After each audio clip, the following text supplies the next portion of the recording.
প্ৰথমতে ক'ব খোজো আপোনালোকে কেতিয়াও মোক গেৰুৱা বখন পিন্ধা দেখা নাছিল হয় কয় গেৰুৱা বখন কিন্তু মই কেতিয়াও গেৰুৱা বখন পিন্ধা নাছিলোঁ মই কলা পেণ্ট আৰু বগা চাৰ্ট আপোনাৰ দৰে এই একে ড্ৰেছেৰে মই আজিলৈ পৰিধান কৰি আছোঁ আৰু মই যোৱা কিছু বছৰৰ পৰা বিশেষ মুহূৰ্তত মই অসমীয়া জাতীয় সাজপাৰ পিন্ধি আহোঁ গতিকে আৰু মই আজি আহি দেখিছোঁ ইয়াত যি বন্দে মাতৰম গায় সেইটো ভাৰতীয় জনতা পাৰ্টিটো গায় যি ইয়াত বন্দে মাতৰম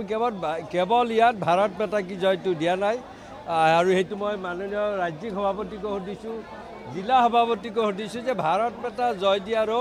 কোনো ধৰণৰ আমাৰ নিষেধাজ্ঞা নাই যেনেদৰে আজি আমাৰ লোকসভাৰ বিৰোধী দলৰ উপদলপতি তেখেতে জয় আই অসম কৈছে জাতীয় কংগ্ৰেছৰ ৰাজ্যিক সভাপতি ভূপেন বৰা ডাঙৰীয়াই জয় আই অসম কৈছে গতিকে আমি জয় আই অসম যেনেদৰে ক'ব পাৰোঁ ভাৰত মাতা কিয় জয় ক'ব পাৰোঁ গতিকে তাত যিটো মই অন্যায় দেখিছিলোঁ যিটো দুৰ্নীতি দেখিছিলোঁ সেই দুৰ্নীতি অন্যায় বা অৱহেলা বা প্ৰতিশোধমূলক আচৰণ তাৰ পৰা উপায় নাপায় মই কংগ্ৰেছ দলত যোগদান আজি আনুষ্ঠানিকভাৱে কৰিছোঁ আৰু মই সকলো ভাৰতীয় জনতা পাৰ্টি থকা জ্যেষ্ঠ কাৰ্যকৰ্তাক জনাইছোঁ যে আমাৰ ভোটেৰে তেওঁলোকে গাদীত বহি আমাকে অৱহেলা কৰি যি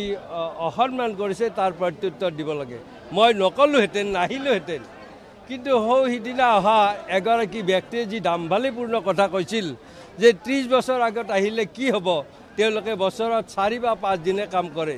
আমি 15 চনত আহি যেতিয়া 24 ঘণ্টাই ভাৰতীয় জনতা পাৰ্টিৰ কাম কৰিছোঁ আমি সেই জ্যেষ্ঠ গতিকে এনেকুৱা দাংকোপ মাৰা কথা বহু কাৰ্যকৰ্তাই হজম কৰিব পৰা নাই কিন্তু মনে মনে আছে মই তেনেকুৱা সেই দাম্ভালিপূৰ্ণ কথা হজম কৰিব নোৱাৰোঁ আৰু তেওঁলোকক প্ৰত্যুত্তৰ দিয়াৰ কাৰণে ইয়াত আজি মই সমাবেত হৈছোঁ আৰু আপোনালোকে দেখিছে বা জাতীয় কংগ্ৰেছৰ নেতৃবৃন্দই প্ৰতিজনে কৈছে যে আজিৰ এই সভাখন জিলা সমিতিয়ে বৰ সুন্দৰভাৱে কৰিছে আৰু এই উপস্থিতি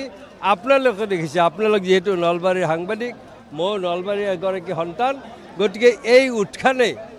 2026 চনত নিশ্চয়কৈ পৰিৱৰ্তন আনিব